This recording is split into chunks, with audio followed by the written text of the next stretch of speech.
बिस्मिल्लाहिर्रहमानिर्रहीम। अस्सलाम वालेकुम दोस्तों, रियल स्टोरीज़ में हम तमाम दोस्तों को खुशामदीद कहते हैं। दोस्तों, आजकल आप सोशल मीडिया और न्यूज़ चैनल पर दो नाम ज़रूर सुनते होंगे, मीर जाफ़र और मीर सादिक। दोस्तों, मीर जाफ़र और मीर सादिक कौन थे, क्या किया था इन लोगों ने, और तारीख़ में ये गद्दार क्यों कहे गए, इसकी क्या तारीख़ है, क्या हिस्ट्री है। दोस्तों, आज की इस वीडियो में हम आपको मीर सादिक और मीर जाफ़र के बारे में बताएंगे। दगाबाज और गद्दार को तारीख़ फरामोश नहीं करती। बरे-सग़ीर की तारीख़ में मीर जाफ़र ऐसा किरदार है जिसने 18वीं सदी में अपने मोहसिन सिराज दीन से कुरान पर हलफ उठाने के बावजूद गद्दारी की और जंग प्लासी में अंग्रेज़ों के साथ साज़बाज करके नवाब सिराजुद्दीन को गिरफ़्तार करा के फांसी पर चढ़ा दिया था। मीर जाफ़र का ये जुर्म ज़रबुल मिसल बन गया है जो किसी भी कौम के गद्दारों और दगाबाजों को दिया जाता है। नवाब सिराजुद्दीन को जिस जगह फांसी दी गई, बाद अज़ान उस जगह को नमक हराम का नाम दिया गया था।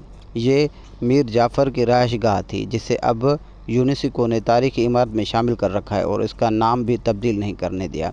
नवाब सिराजुद्दीन 10 अप्रैल 1756 को बंगाल उड़ीसा का नया नवाब बना। उस वक्त नवाब की उम्र 20 साल थी जब उसे उन हालात में मुसन्नद इक़्तिदार पर बिठाया गया था जब अंग्रेज़ अपने कदम जमाने की साजिशें करते चले जा रहे थे। नवाब ने अंग्रेज़ों के कदम रोकने के लिए ईस्ट इंडिया कंपनी कौंसिल को ख़त लिखा कि वो जंगी तैयारों से बाज आ जाएं और सिर्फ ताजरों की तरह रहें। अंग्रेज़ों ने उसकी बात नहीं मानी तो 1 मई 1756 को नवाब सिराजुद्दीन भारी लश्कर लेकर कासिमाबाद जा पहुंचा, जहां अंग्रेज़ों की छावनी और फैक्ट्री थी। उसने जंग के बाद अंग्रेज़ों के किले पर कब्ज़ा कर लिया और 5 जून 1756 को नवाब ने कलकत्ता के किले के सामने पहुंचकर पड़ाव डाल दिया। उसकी फ़ौज ने शदीद गोलाबारी करते हुए उसे भी फतह कर लिया। अंग्रेज़ गवर्नर और राजा डायरेक्ट ने भाग कर जान बचाई। कोलकाता को फतह करने के बाद सिराजुद्दीन ने उसका इंतज़ाम मीर जाफ़र के सुपुर्द किया और ख़ुद साजिशी नवाब शौकत जंग का किला फतह करने बाहर जा पहुंचा और जंग में शौकत जंग के मारे जाने के बाद उसने पूर्णिया और पटना पर कब्ज़ा कर लिया, जिसके बाद अंग्रेज़ों की साजिशें और क़ुव्वत कमज़ोर हो गई। वापस मुर्शिदाबाद पहुंचकर नवाब सिराजुद्दीन ने गिरफ़्तार अंग्रेज़ों को रिहा कर दिया।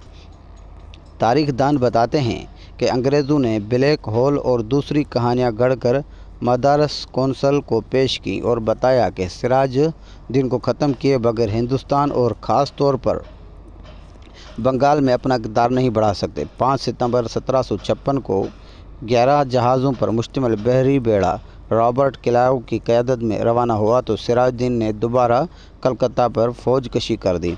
एक सुलहनामा के बाद ये जंग टल गई, लेकिन अंग्रेज़ों ने अपनी साजिशों का जाल नवाब के गर्द फैलाकर अपने कदम मजबूत करने शुरू किए तो 9 माह बाद 23 जून 1757 को प्लासी के मैदान में बाला आखिर वो जंग हुई जिसने हिंदुस्तान की तकदीर बदल दी। जंग प्लासी से पहले नवाब को बताया गया था कि मीर जाफ़र और उसका बेटा गद्दार हैं, इसीलिए उनका किला फतेह करना ज़रूरी है।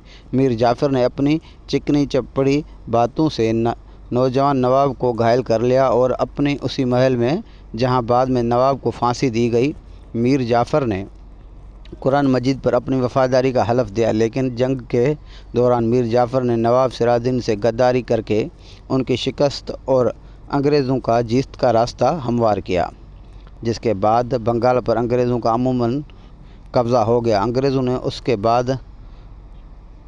ने उसके बदले मीर जाफ़र को रियासत का नवाब बना दिया, लेकिन उसकी हैसियत कठपुतली से ज़्यादा नहीं थी। उसने अपने बेटे को हुक्म दिया कि वो नवाब सिराजुद्दीन को फांसी दे दें। नवाब को जिसमें फांसी दी गई, तारीख़ ने उसको नमक हराम का नाम दिया।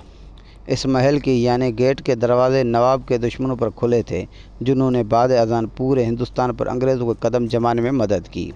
मीर जाफ़र गद्दार ना करता तो नवाब सिराजुद्दीन अंग्रेज़ों को हिंदुस्तान में पंजे ना गाड़ने देता। میر جعفر کے جس محل جعفر جنگ میں نواب کو پھانسی دی گئی اسے یونیسکو کے دستاویز میں بھی نمک حرام کہا جاتا ہے۔